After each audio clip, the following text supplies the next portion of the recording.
उरूस सुरू होण्याच्या आत ही यात्रा मलंगडची जी होती आता त्या यात्रेला खऱ्या अर्थाने या यात्रेकरूंना आज या फ्युनिक्युलरचा महत्त्वाचा फायदा होईल।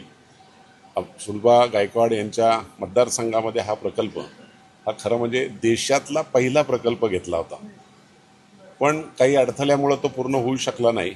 त्यावेळेला मी आमदार तिथला होता अंबरनाथचा, आणि त्या टायमाला हा प्रकल्प आपण स्वित्झर्लंडवरून हा संपूर्ण माहिती घेऊन आपल्याला घेतलेला होता।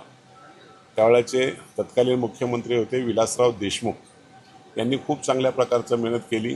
भुजबळ साहेबांच्या हस्ते बांधकाम मंत्री असताना त्याचं भूमिपूजन झालं, पण बरीच वर्षे गेली, पण अखेर न्याय मिळाला आणि यात्रेकरूंना जाण्यासाठी सगळ्यात चांगलं साधन या ठिकाणी झालं। आज 90 पॅसेंजर एका वेळेला जातील ही क्षमता त्याची आहे। टप्प्याटप्प्याने वाढवण्याची सुद्धा तयारी त्याच्यामध्ये ठेवलेली आहे। मला तरी वाटते की लवकरात लवकर ते वाढवण्याची गरज लागेल अशी परिस्थिती इथं होईल।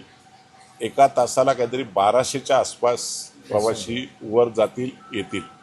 हा जर विचार केला तर खूप मोठ्या प्रमाणात इथंशी सर्वसामान्य माणूस, अगदी ज्याला चालता येत नाही, वय झालंय, त्यांना सुद्धा दर्शनासाठी खऱ्या अर्थाने समाधान वाटेल।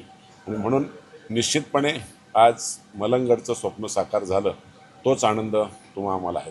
आणि 150 आणि 75 अर्धा 12 वर्षाच्या आतले आणि 75 वर्षाच्या पुढचे 4 ते 5 मिनिटांमध्ये हा प्रवास पूर्ण होईल आणि 1200 पॅसेंजर पर आवर जातील आणि सर्व सेफ्टी अरेंजमेंट्स याच्यात केलेले आहेत। मी लोकांना सांगेन की याचा पूर्ण आनंद घ्यावा त्यांनी। मी 12ही महिने चालू राहील आणि 24/7 चालू राहील। त्याचं कारण असं आहे, all temperature all safety measures घेतलेले आहेत, पाऊस असो किंवा काही असो। याच्यामध्ये त्या युक्रेनियन टेक्नॉलॉजी आहे ज्याच्याच आपल्याला सर्व सेफ्टी सर्टिफिकेट मिळवलेले आहे, कुठल्याही प्रकारची अडचण येणार नाही।